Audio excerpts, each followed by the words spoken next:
take people through how budget planning and budget proposal, budget season, how does that all come together? And People, salaries, and benefits are largest cost driver. As what misconceptions are there about the funding? the first misconception is that a cyber charter school is less expensive to run than a traditional brick and mortar school. Costs are certainly different than you have in a physical building, food services, transportation, things like that. But we do have higher expenditures in areas such as curriculum and technology.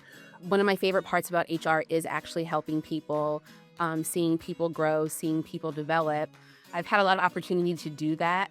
On the cyber charter side, we can understand that tuition does impact school districts and does take resources away from the school district, but we can also acknowledge that it follows the student to where they are actually learning, and that's where that money needs to live to support those kids that choose through school choice a different alternative learning environment. HR professionals are there to help people. The cost per student vary from anywhere $8,000 to upwards of $50,000 plus dollars. We have to work with up to 500 school districts. My hands in a little bit of everything in terms of the HR drum of recruiting and hiring. We see about a 25% reduction in cyber charter funding.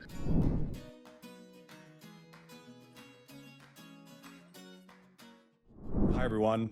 This is Dr. Flannery, CEO at 21st Century Cyber Charter School, and I'd like to welcome you back to another podcast. This is episode number 6, and today I have two of my colleagues joining us, Mr. John Shiota, who is our business administrator, and also Mrs. Karis Lane, who is our human resources generalist. The two of them briefly introduce themselves, and then we'll hear more about what they do and what goes on here at the school. So, Karis, we'll let you go first. Just tell us a little bit, like maybe how long you've been here, a little bit about, your role. And if you want to put a shameless plug in for the Michigan Wolverines, who just won the men's national championship, we will allow you to do it. And I don't think we'll cut it at all. So have at it. We'll go blue. Yeah, my name's Karis Lane. I am the HR generalist here at 21st Century. I'm going into my 5th year at 21st Century. So it feels like time has flown, but also feels like I've been here forever. In this capacity, I really have kind of in the generalist role, my hands in a little bit of everything in terms of the HR spectrum, of course, recruiting and hiring, leaves and absences, and oh my goodness, policies and procedures, and every HR person's favorite thing, employee relations. But the team here at the school, I enjoy coming, I enjoy doing what I do, and I enjoy being able to support the teachers so that they can support our students. Excited to talk to you guys today. Very good. Thank you. And John, we'll turn it over to you. Thank you, Dr. Flannery. As you said, my name is Jonathan Shiota, and I am the business administrator here at 21st Century. I have been here for almost 2 years, and my role involves overseeing finance and accounting, our annual budget and financial audits, and overseeing warehouse operations. Aside from that, I work cross-functionally with a lot of different teams, such as technology, facilities, enrollment, and looking forward to doing some more great work here. And thanks again to both of you for joining our podcast this morning. Some people watching may kind of wonder, like, why HR and why the business administrator at the same time? But maybe one or both of you could kind of explain how intertwined at times your two positions are. People, salaries, and benefits are our largest cost driver, as not only a cyber charter school, but just schools in general. People are always going to be the biggest cost. And because of that, finance and HR co-mingle very regularly, work on a lot of different projects together, such as building out our salaries and benefit budgets annually, working on our insurances and our employee benefits together, and ensuring that those are the best they can be school-wide. So that's kind of where I would start if you want to, add on, Karis. Absolutely. And I think sometimes even on maybe like a more employee direct level, looking at employees go out on leave, I work closely with payroll and the business administrator to make sure they have enough time in their bank, help employees kind of plan for maybe longer leaves. And just always those little things like W-2s and W-4s and all those day to day questions. A lot of those relate closely to payroll or the business office. So we're just back and forth between offices all day, trying to make sure everyone has what they need. John, we'll talk about the funding. We'll kind of look at that area of the school. And one of the things we've been trying to make sure that we do in these podcasts is emphasize that we are a public school. I know sometimes people see cyber charter and, think it's a private school. And we've, really heavily emphasized that we are a Pennsylvania public school. But with that being said, perhaps maybe, take people through how, I know you're deep into budget planning and budget proposal, budget season right now. I guess maybe how does that all come together, and where does that funding come from for a school in our cyber environment? Sure. So, what makes cyber charters and charter schools unique here in Pennsylvania is that their funding comes directly from the school districts of residence for the students across the charter or cyber charter school. So, in a school district, they are funded purely through property taxes and education subsidies from the state or federal governments. Whereas we kind of have some of that funding relayed to us for the number of students that come and attend one of our schools. That makes us a little different from a private school because private schools are tuition based, but that tuition comes from a parent. So it's not paid directly by the school district in which they live, but that is paid directly by a parent or guardian. So that's what makes us public. Our funding is public. It comes directly from public school districts in Pennsylvania, makes it a little bit unique. What misconceptions are there about the funding or the money coming into our school that you think it would be important for, people joining us on this podcast to know? Yeah, I mean, I think there's a few things. The first misconception is that a cyber charter school is less expensive to run than a traditional brick and mortar school. Costs are certainly different than you have in a physical building, food services, transportation, things like that. But we do have higher expenditures in areas such as curriculum and technology. So, the costs can be similar, can be higher, lower. It's not necessarily standard across the board. Another misconception that we hear regularly is that cybers are funded at the state level, and that is not something that we do here in Pennsylvania, although it has been a discussion legislatively. But currently, that funding comes directly from the school district. So at times, we have to work with up to 500 school districts across the state of Pennsylvania to bring in that funding on a per student basis. One more misconception would be that all cyber students cost the same. That there could be some sort of flat rate that covers the cost of every student within the state of Pennsylvania.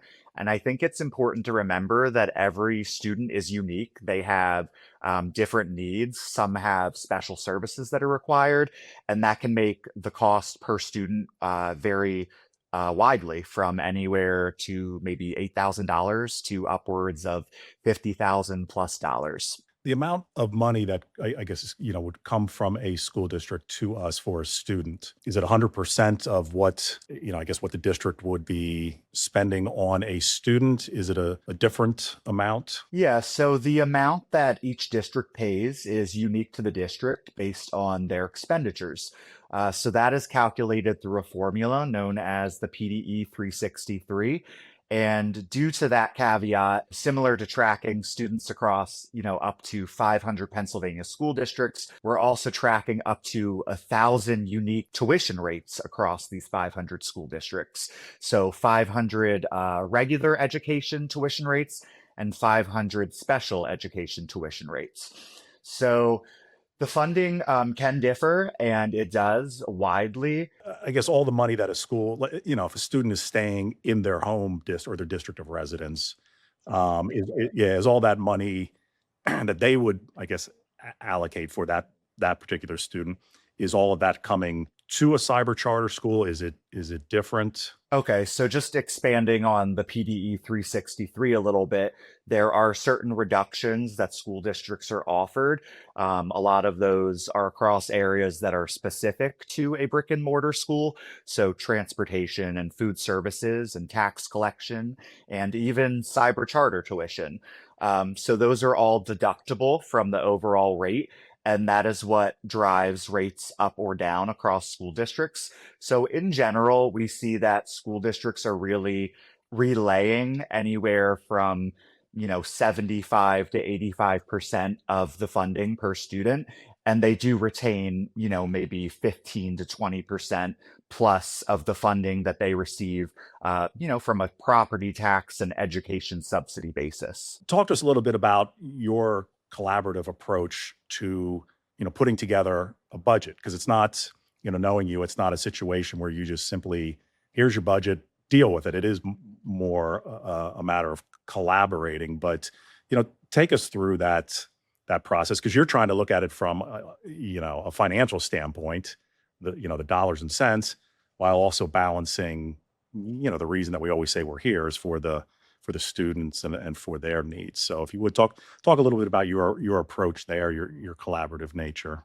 Yeah, the budgeting process, especially with departments, is highly collaborative. And at the very start, we want to make sure that our expenditures are going towards student success as much as possible. Of course, we have expenses like facilities and other things that we just have to maintain to keep our organization running. But at the end of the day, we do want, all this funding going towards our students and their academic success and overall student success.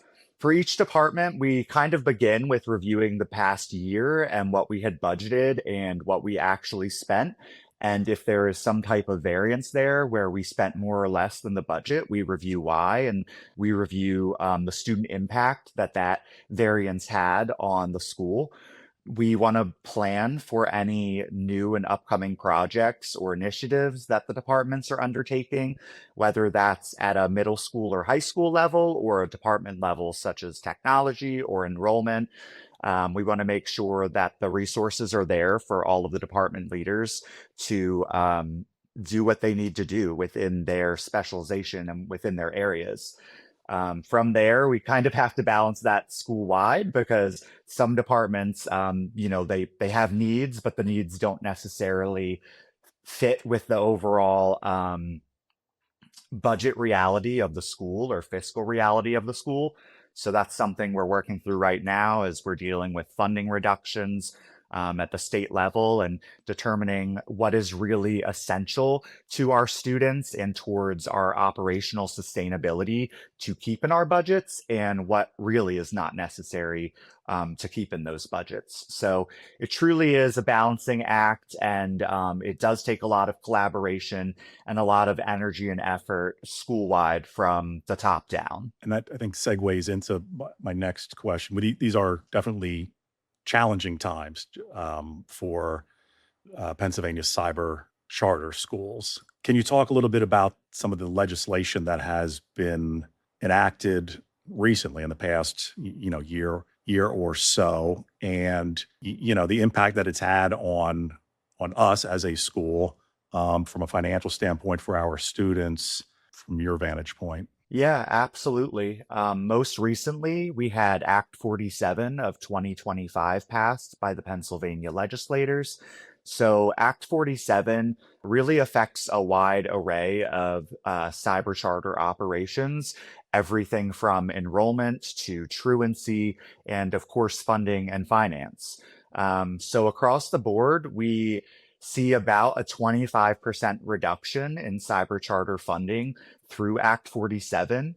And for our school specifically, that is leading to about a $5 million deficit this fiscal year, where we started the fiscal year projecting about a $1.6 million deficit.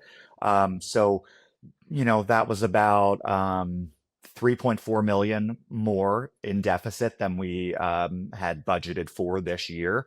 So that has taken some more balancing, reviewing all of our budget lines across departments and salaries and benefits and determining, again, where can we cut within these department budgets so we really impact our staff, students, and community as little as possible.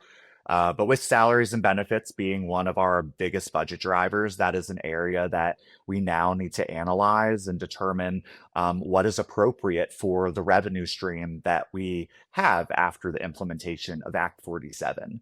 Another byproduct of Act 47 was that it was passed in November for the fiscal year of 2025-26, and the legislation was retroactive to July 1st. So while many of our school districts were continuing their monthly payments as they would in any other year, we have been dealing with refunds and a lot more communication with districts determining what money they really owe to our school or are owed if they have overpaid. So that was, I think, an unintended side effect of Act 47.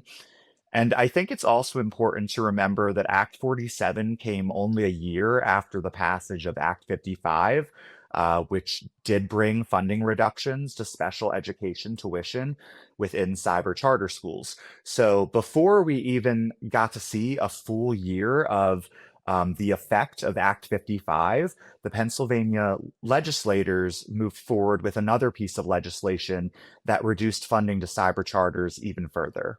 Obviously, this is a big topic for all of us, and being in charge of the finances and everything like that. You had an opportunity to speak last year, and I know you had to really sort of push to get this opportunity for for yourself, but had a chance to speak to legislators about the funding and what it would mean, and to try to help educate them. It's great that you did push for it, because it was the cyber charters were underrepresented, or not. Some were just not given the opportunity. Others chose not to take the opportunity to speak in front of some of the legislators. But you did do that, and you put yourself out there. If you would tell us a little bit about that experience and what it was you thought was so important to get across to a larger group to help better inform people who are making decisions. Yeah, I thought that it was very important that someone from the cyber charter sector participate in the series of hearings that the Pennsylvania House Education Committee was holding on cyber charter schools. And some of these hearings went over academics and student achievement, while others were focused on funding and operations. So that's where I really fell into the conversation. And I thought that what was important to get across to this committee was that really school choice is important statewide here in Pennsylvania. And there are over 65,000 students that rely on cyber charter schools to continue to exist and support their learning and their achievement and even their growth as an overall student and individual. So when we talk about cyber charter funding and cyber charters being less expensive to run and looking to reduce or eliminate resources to our cyber charters, I thought that it was important to provide a perspective from someone who has worked not only in the cyber charter sector, but in brick and mortar school districts in similar roles, such as director of technology, director of operations, business manager, how money really does impact our students on both sides. And I wanted to give more of a collaborative approach to the conversation where on the cyber charter side, we can understand that tuition does impact school districts and does take resources away from the school district, but we can also acknowledge that it follows the student to where they are actually learning, and that's where that money needs to live to support those kids that choose through school choice a different alternative learning environment. So it wasn't an interest. It was an interesting experience. There are, of course, some legislators that understand the necessity of having school choice and offering these alternative learning environments. And there are others that are very much against having any type of alternative learning environment, anything other than just a traditional school district. So, all of that being said, I did really just want to bring that collaborative tone, push the message that we can work together more closely to make the environment on both sides better for our students, families, and communities. And just remind everyone that there are, again, 65,000 students attending cyber charter schools, and that's a lot of students to impact through funding cuts, especially when those funding cuts are not necessarily based on publicized data. All right, so we're going to transition from John and the business side of the school for a little bit and talk with Karis and more about the HR, the human resources side.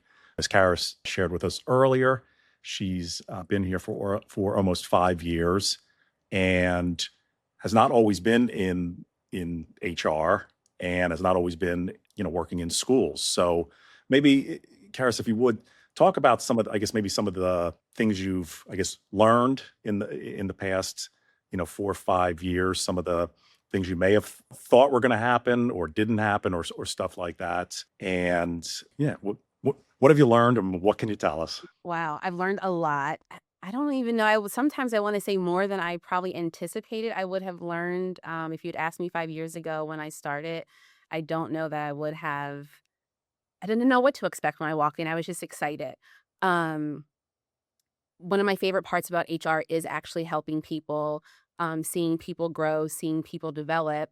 I've had a lot of opportunity to do that. The part that I think I didn't really understand is how much work and thought really and planning goes into those things. I think that John said the word a lot, like collaboration, working with other departments, different administrators, the staff themselves, and just really being an ear to listen and take in the ideas and the suggestions and making sure they can kind of work for everyone. I didn't really anticipate that level, I think, of collaboration. And then there's all of the just administrative stuff that you kind of never really think of, the reporting and the audits and all of the maybe not so fun stuff. But it's really necessary to make sure that everything's running smoothly. So it sounds like the human part of the human resources is something that's something that you really enjoy. You like to help people. How do you? But in order to help, I think there's a sense. There has to be a sense of trust. So again, you may not see everybody. You can see us, but we're not, always in the same room and that type of stuff. How how have you gone about that over time? Because people know you now over your time here. How have you done that? Build those relationships in your role. Sure, I trust is huge in any relationship, but I think especially in HR, I think often HR is kind of seen as the bad guy. We get a bad rep, and I don't like that because most HR professionals are there to help people. So I think in terms of building trust is just for me always letting people know that I'm here to help them in whatever capacity that is. I try to start that relationship on day one with onboarding. We're kind of the first stop of a new hire's journey into 21st century. So I want to make sure that we're super welcoming, really supportive, happy to answer questions. There's nothing too big or too small. I'm very clear with people. I might not always have the answer, but I'm always happy to find it and point them in the right direction. I think that's what builds that trust, knowing that people can come to you, knowing that you are someone they can, in some ways, vent to. A lot of people come and they think when you come and talk to HR, it has to be a bad thing. And it doesn't always have to be a bad thing. It could just, sometimes people just want to talk. They just want someone to listen. They don't want to feel judged. And so I try to really offer a safe space for people to come and say or talk or discuss whatever they need to. I also let people know that they might not always get the answer they want, right? But I think as long as you're fair, again, you're not judging and you're meeting people with compassion, that goes a long way. In one of our earlier episodes, we were talking obviously about students and resources that are available, to the students. But in your role, there are also resources available and ways to help staff. If you would maybe talk about some things that whether it's a person coming into vent or some sort of issue going on in their professional life, personal life, or whatever. What are some things that you recommend to people to provide them with support, in addition to your, being able to listen to them and the fact that they trust you? I think it depends what the issue is, obviously. A lot of times with HR, outside of maybe concerns that people may have with work itself, a lot of times it's benefit related. They might be having health issues or a family member having health issues, or maybe they're just going through a tough time, feeling burned out, things like that. So we really try to make sure that people understand in terms of like benefits, all of the resources they have available, EAP programs, um, things with nutritional programs, meeting with nutritionists. I think sometimes for a lot of people, when you do open enrollment in the spring and you're getting all the information at you at once about insurance and all these things, some of those perks are kind of hidden. So as HR, what we're really working hard to do this year is really push and bring those extra perks and resources to light for staff. So that's something that has been a big focus for us and that we're going to keep pushing, making sure people have access to those resources and they know what's available to them. And other resources, I would just say things that they don't know that we house, documents, when they need to find a new, I'm trying to think, forms to fill out, or they need access to the handbook, just making sure that staff know this is where you can find those things. Sometimes I know people like to just say it's in the file, right? Or go look here. Again, for my team, I try to offer great customer service. So I'll let them know where they can find it. And I'll also maybe attach it in the email so they have it for their reference. I just think that making things accessible for people is half the battle. But for us specifically, I would say because we are in this cyber environment and everything lives on our computer, things can get lost sometimes. We talked earlier about collaboration between business office and HR, and something that John's really leading is kind of having a business services drive where all things business office and HR can live and people can just easily access all the things that sometimes they come to me for. They should go to business office. Sometimes they go to business office. They should come to me. So just making everything as easy as possible for people. And I know recently you've, again, kind of a service is trying to do some, I guess we'd call them fun events. Again, I think it helps build, a team spirit and trust and just, having some fun. Maybe talk about some of the things that you've, done recently for staff. And I think here at 21st Century, we've had those opportunities. I think what's unique about us is that historically we weren't always this hybrid model, right? There was a time when people were in office, and I think that it happens a little more organically when you're in office to be able to cultivate those types of experiences. And of course, we have our holiday luncheons and things like that. But lately, because we all are hybrid, we've been trying to find ways to kind of inject those moments back into the culture and then the community of the school.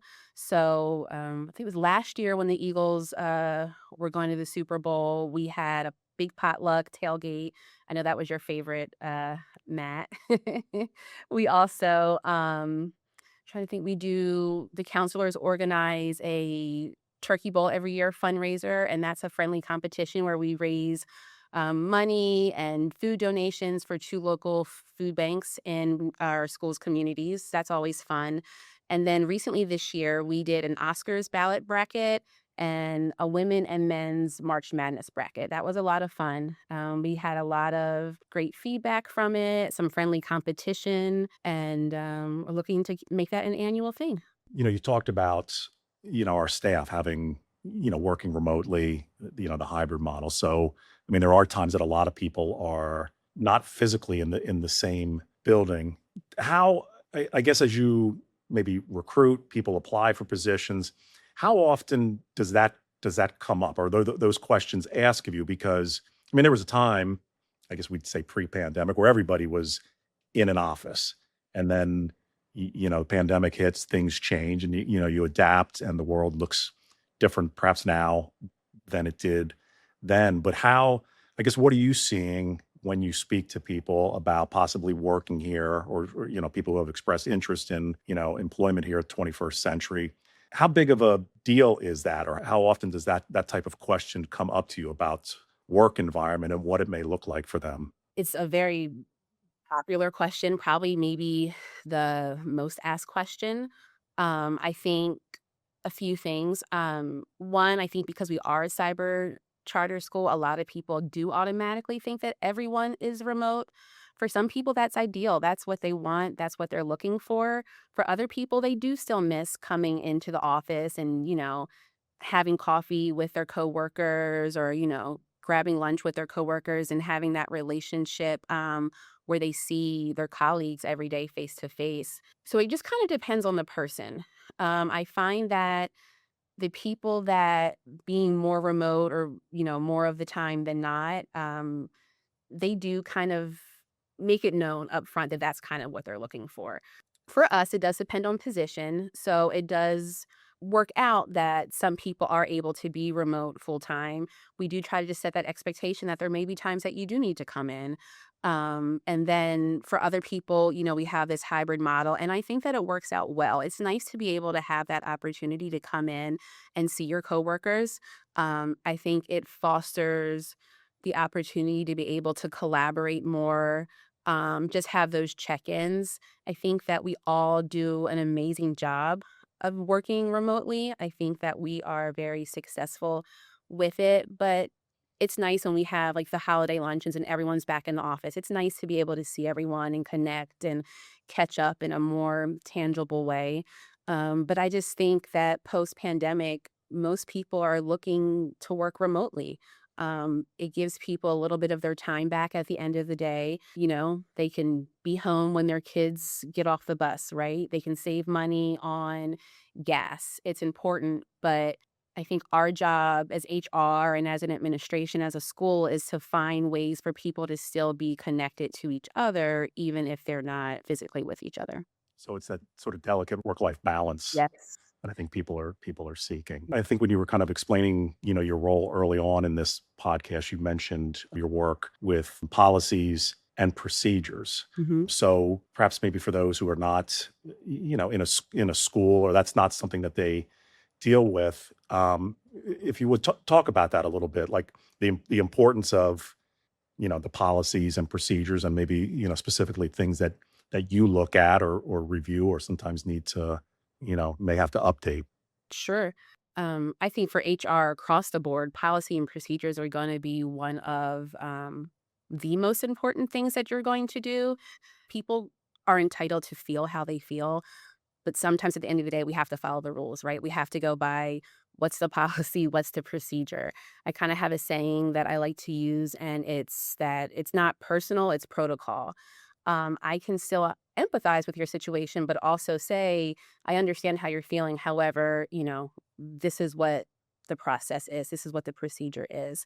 For us, it helps to keep us compliant and accountable and make sure that everyone is being treated fairly, every situation is being handled the same.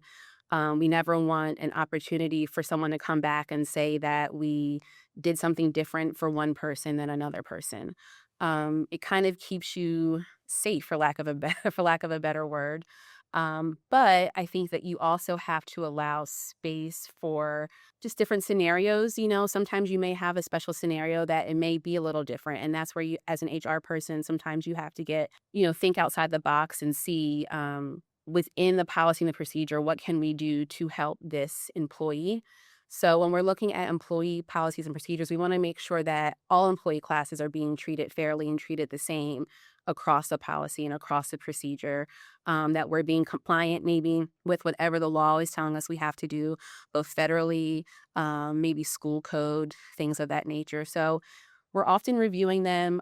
Sometimes new things come up that we have to look at, and we have to see what is our policy on this. Does it need to be changed? Are we okay? Are we in compliance?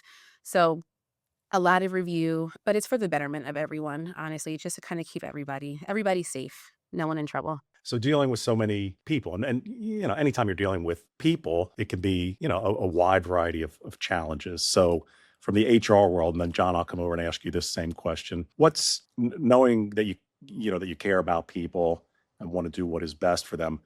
What's something that either keeps you up at night or one of those things that wakes you up in the middle of the night that you're thinking about, like, oh, I've got to do this or I've got to get to that, or just, I guess, whatever. What would be one thing in the world of HR that might cause some sleepless nights or sleepless hours? I think that can change from day to day.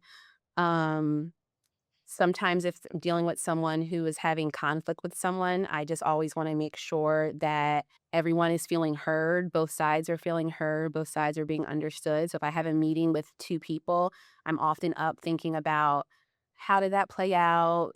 Could we have done something differently? Did I address it? Did I make sure that this person had, enough time to say their piece? Did this person have enough time to say their piece? I always want people to feel like they're being treated with respect first, and with fairness second. So I think about that a lot. And again, back to that customer service piece, just being like timely and responsive to people. Sometimes the day gets away from you and you had all intentions of getting something to someone at a certain time. And, I think, oh, when I go in tomorrow, I have to make sure I get back to this person because I don't want them to think that I'm ignoring them or that their concern isn't of importance. So just kind of it's a balancing act. I think both of you can definitely understand that. It's a balancing act of making sure that everyone is getting the answers they need, right? But we still also have our own work to do. So, everyone's thing is important to them, even if it's not maybe the most important thing on your list. All right.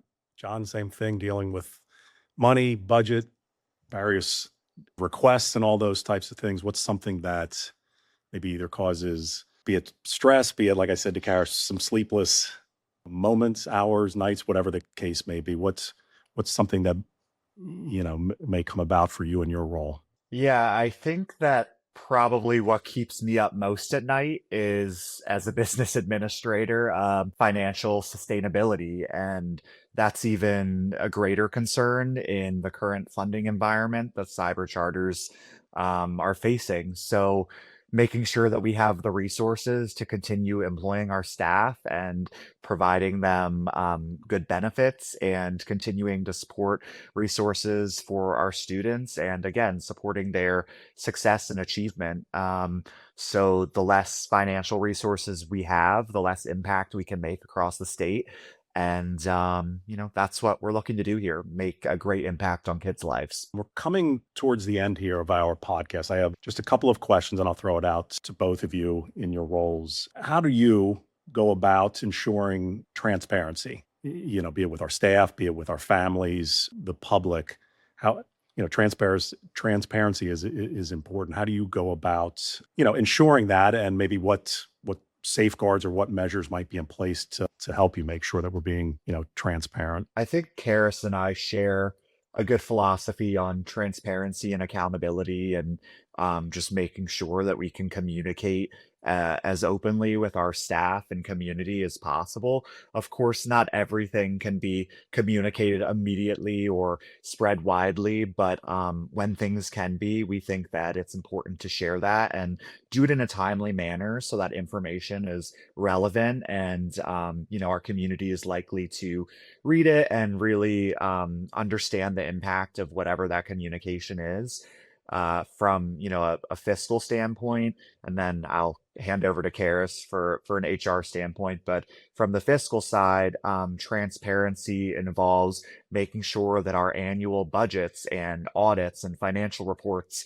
are up on our website and are shared with our community so they can really look into those details and understand where we sit financially, where our fund balance stands, and again, kind of what resources are here day to day to support our students and community. From the HR perspective, and I agree with John about communication is a big part of that. I also think bringing staff into the conversations about certain things that we are thinking about changing or suggestions that need to be made is a way for us to continue to be transparent. I guess the best example of that is we have our support staff handbook.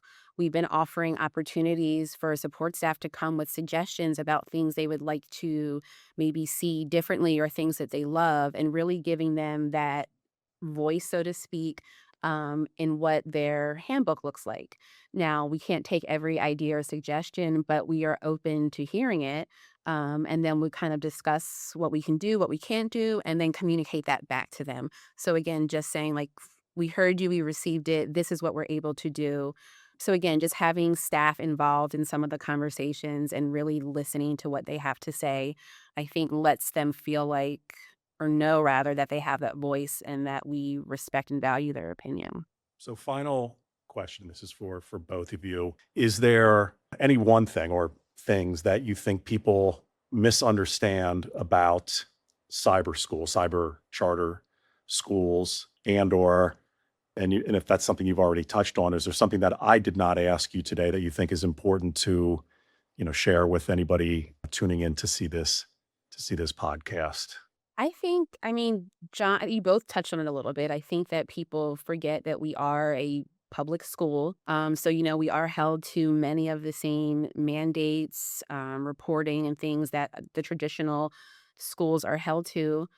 So I think that people think that maybe we don't have the same amount of oversight. We're not held to the same standards as far as our teachers or our staff. And I just say, for us specifically for 21st century, we do hold ourselves to that same standards. Everyone here is here for the students. They're doing the work, and we want to do it to the highest level. We don't want to take shortcuts. We want to do the same thing that, the school down the road is doing. So it's important to us that we maintain that integrity and that level of excellence. We're not trying to skate by.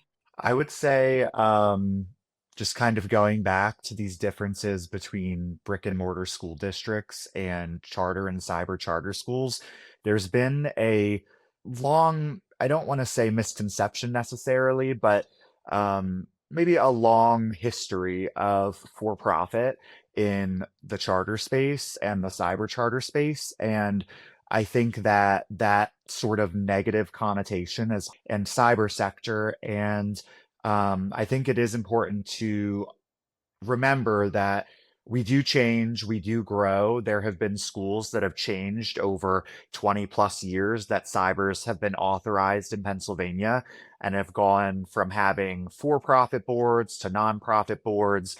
And I guess on a basic level, we have to remember that a school district, they could have 0 students and they would still be fully funded through their property taxes.